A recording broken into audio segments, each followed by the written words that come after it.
Hi friends, నేనైతే సేమ్యాలు ఉప్మా చేస్తున్నానండి.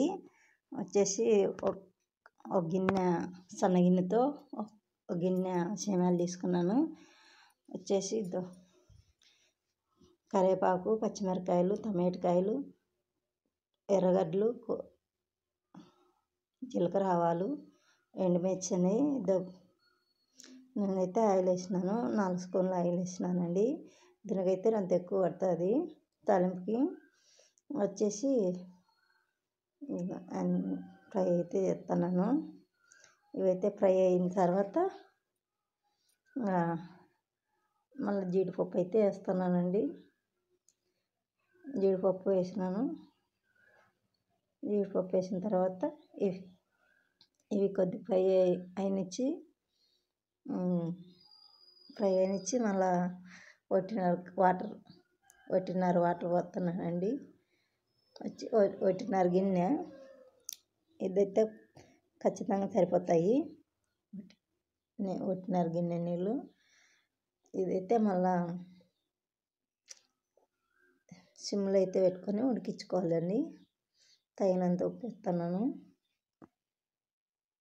Friends కదా, నేనైతే ఎప్పుడన్నా కానీ ఒకటిన్నర గిన్నె నీళ్ళు పోస్తున్నాను.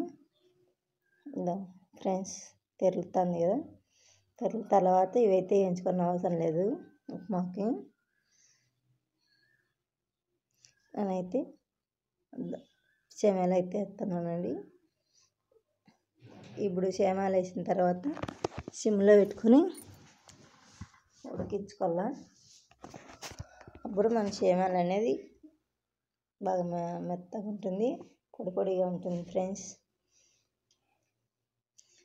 నేనైతే మూత పెట్టి సిమ్లో అయితే ఉడికిస్తున్నాను ఫ్రెండ్స్. ఇది తర్వాత 2 వాటర్ ఉన్నట్లుగానే కొద్దిగా 15 నిమిషాల నుంచి ఆఫ్ చేస్తే ఆ హీట్కే దానికి సరిపోతుంది.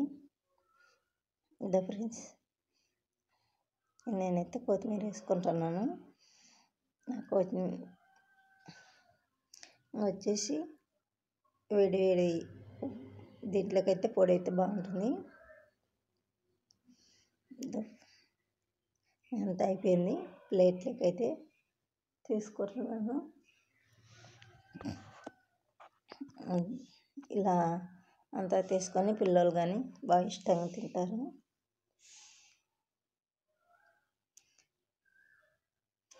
లైక్ చేయండి, షేర్ చేయండి ఫ్రెండ్స్.